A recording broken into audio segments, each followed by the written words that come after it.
And so they're a little less stringent. They don't have a USADA deal, or now whatever it's called, drug-free sport, I think they call it now. That's the new company, which is essentially the same protocols, but they don't wake you up on the day of the weigh-ins or anything like that. USADA was gross.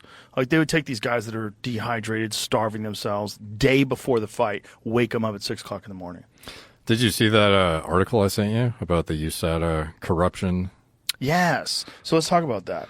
Yeah, so basically, and this was like a WADA press release too, so it's not like it was some journalist or something, it's like on the official WADA site, and they were basically exposing how USADA was covering up test results. So For which athletes? Unnamed.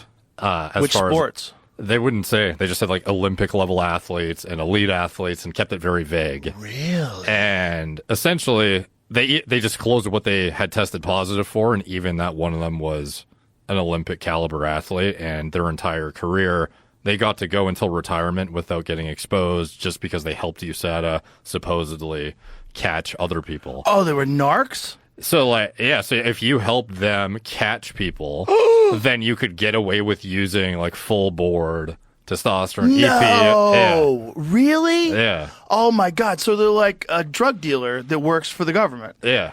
Wow. Yeah, and this was like one of the reasons of many why like Hunter and others are very critical of USADA and are glad they're not under it anymore. Well, there's a lot of stupidity with their regulations. Like, one of them is BBC 157, which is natural in the human body. You know, and peptides, all they're doing is helping you heal. Yeah. You're literally dealing with a sport where you beat the fucking shit out of each other every day in training.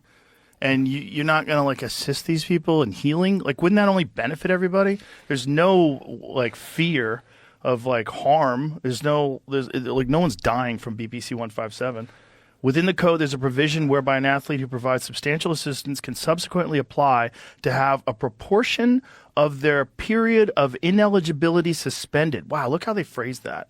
What dirty language. Proportion of their period of ineligibility suspended. What does that mean? It means you're allowing them to cheat. However, there's a clear process for that, which does not involve allowing those who have cheated to continue to compete while they may or may not gather incriminating information. Wait a minute. What are you saying then? So it doesn't do that. They're saying it doesn't do that. Well, at the bottom, WADA is now aware of at least 3 cases where athletes who had committed serious anti-doping rule violations were allowed to continue to compete for years while they acted as undercover agents. Okay, so they pretended that they wouldn't let someone compete if they were doping, but they still did. Yeah, Is that essentially while they were on shit. Wow. Imagine if that's like boxing in the Olympics or something like that. The athlete was allowed to line up against their unknowing competitors as if they had never cheated. In that case, when USADA eventually admitted to WADA that what had been going on, it advised that any publication of consequences or disqualification of results would put the athlete's security at risk. What? And asked WADA to agree to non-publication. What? Yeah. Were they worried about that with Lance Armstrong? What the fuck are you talking about? Security at risk. In other case of a high-level athlete, USADA never notified WADA of its decision to lift an athlete's provisional suspension, which is an appealable decision, despite being required to do so under the code. Had WADA been notified, it would have never allowed this. Wow, interesting. And it sounds like this was somewhat how they operated, as if they had a high profile enough person or certain circumstances, they would kind of autonomously decide, hey, if you work alongside us to catch other people because you might know something that we don't or what have you, then we'll just let you, no one will know. That's so dirty. That's so dirty. That's literally contrary to the whole reason why they exist. Yeah. What's really crazy is, according to the UFC, so what happened was the UFC had some disputes with them and decided to sever their relationship. And then USADA publicly said that UFC is going to allow their competitors to do steroids now, which is not the case at all. They already had a contract in place with Drug Free Sport. I talked to the guy from Drug Free Sport, and he was essentially laying out the it was essentially identical. No BPC 157, no testosterone growth, nothing. You can't do anything. The standards are actually much higher now, too, in contrast. USADA would claim, or at least suggest, that they were doing full spectrum bulletproof testing, but it turned out they were almost never EPO testing.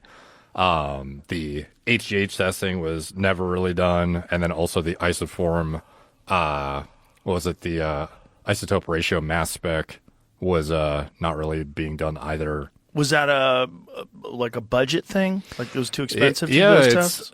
I believe so, and also time intensive for some of these tests as well. And I guess for like the number of tests they were conducting, perhaps it was too extensive, or I don't really know what the exact motivation was. Like often you would think it comes down to budget and time, but also if you have an expert who just thinks it's not warranted to go further, like the same way if you went to a doctor and you'd be like, should I test this? They'll be like, oh, if we know this, like who cares? It's not necessary. Like I don't necessarily know they went to the depth and rigor to claim somebody did or didn't cheat if I have, preliminary data that you would exclude having to go further. Like sometimes you don't have to, test further if there's not an atypical finding.